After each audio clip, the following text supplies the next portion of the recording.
second page, it says he is smart, he is blessed, and he can do anything.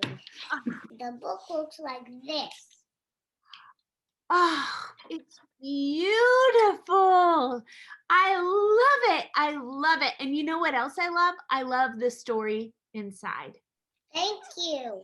Welcome. So, Alyssa and Zulika, how did you come up with the story to build around the affirmation itself? It took a while because we were really trying to figure out how do we make this story relatable to children and understand, and make it so that they could understand, but also that anybody could read it and feel motivated. It's loosely based on the actual walk to school from the video, but with real life, interactions with other people and in his school and things like that. Is Mr. Grandpa a real guy?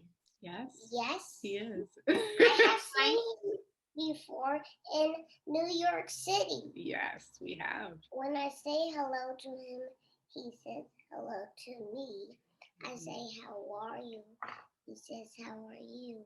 I love all the colors of the skin. It was really important to us that every child could, see themselves reflected in some part of the book. In the area that I'm in Chapel Hill, my children are in an area where they aren't necessarily seeing themselves reflected in all of their friends. But what's interesting is that I've had so many people in my community come to me for the converse, where they're like, my children aren't necessarily in the minority in our area, but I want them to know that the world is diverse and there are other children in the world. And I want them to see that, their images out there of other children and positivity and all of that. Ayaan's mom looked into his eyes.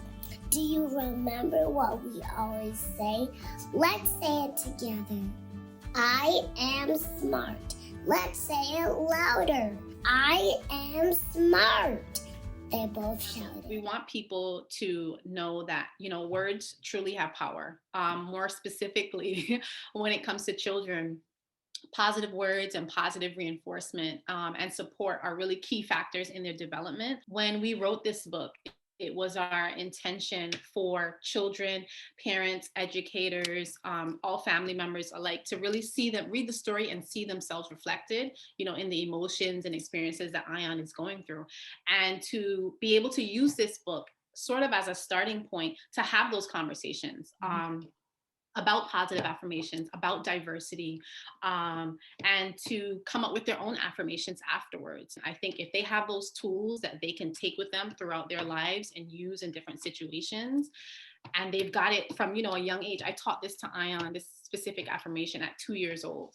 And he will be using it, nowadays while he's doing his work or he's trying to accomplish something.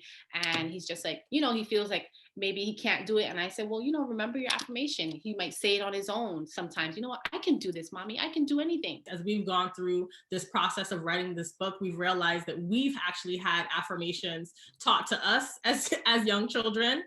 We didn't see them as affirmations at the time, but I think those words that we were taught kind of became that small voice in the back of our heads. And we've kind of talked it through as we were writing the book and realized that there were points in our lives that we actually use these anecdotes, if you will, or affirmations to kind of push us through, when we were in, taking a final in college, or, had a challenge that we had to push through, or right before an interview, a big test, whatever it was. And we were like, my grandfather always said this thing to us, and that's the thing that you say right before you walk in the room, kind of thing. Words matter, images matter, conversations matter. What your self-talk is often taught. You teach your children how to speak to themselves, and it matters. Yes, absolutely. Is it just for you, or is the affirmation for me too? If I say it, will it work? Yes. I am Smart. I am blessed. I can do anything. Thanks for having me. Yeah, thank you, sweetie. Tell Mr. Grandpa I said bye. Bye, guys.